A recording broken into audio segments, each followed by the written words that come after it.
November 8, 2016, 8 p.m. Prime Minister Narendra Modi steps before the cameras and announces that starting at midnight, India's 500 and 1,000 rupee notes will no longer hold any value.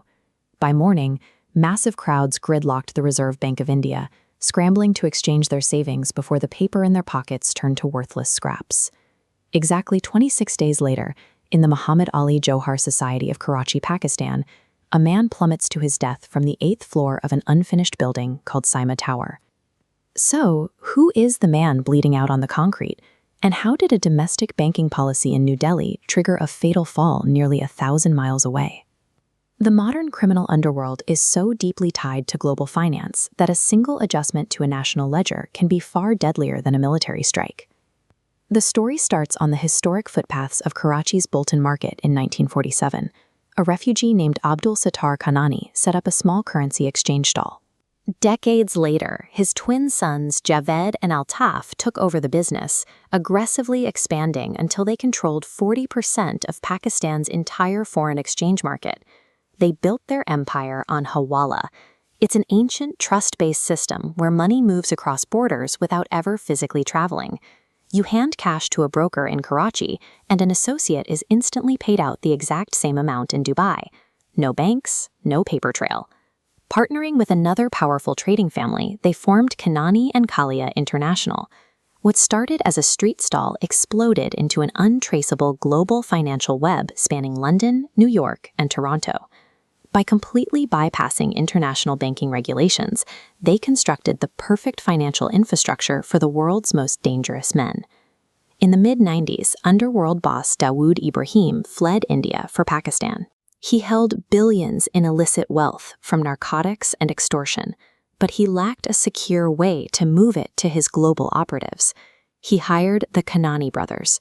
Together, they established a shadow entity, the Kanani Money Laundering Organization.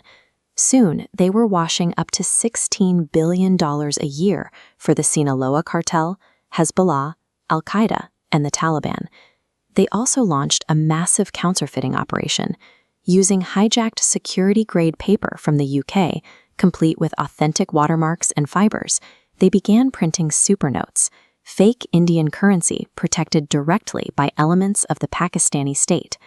They smuggled up to 2,000 crore rupees into India every single year. This dual-threat strategy funded domestic terror cells while simultaneously inflating the Indian economy and driving down the value of the rupee. The lethal efficiency of this system was proven in November 2008, when Kanani laundered funds paid directly for the logistics behind the devastating Mumbai terror attacks.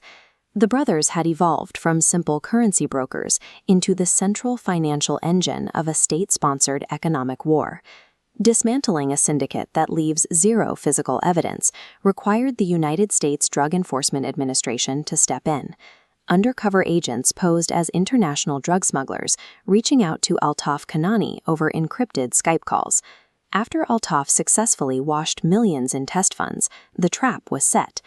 In September 2015, the DEA lured Altaf to an airport in Panama under the guise of a massive new deal and arrested him on the tarmac.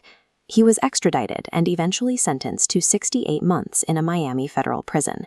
With Altaf locked away, his brother Javed was left completely isolated in Karachi. Half the leadership was in a cell, but Javed was still sitting on a massive ticking time bomb. Thousands of crores in counterfeit supernotes waiting to be smuggled.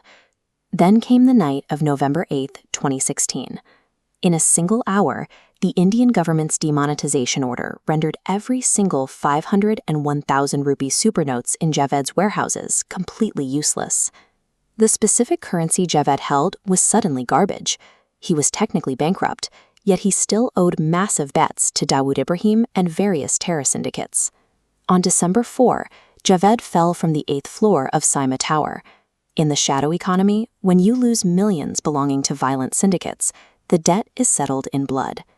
The Indian government executed a surgical strike on a criminal logistics network simply by nullifying the very assets they had spent years accumulating. The Karachi police arrived, moved Javed's body, and within 24 hours officially closed the file as a suicide. There was no investigation.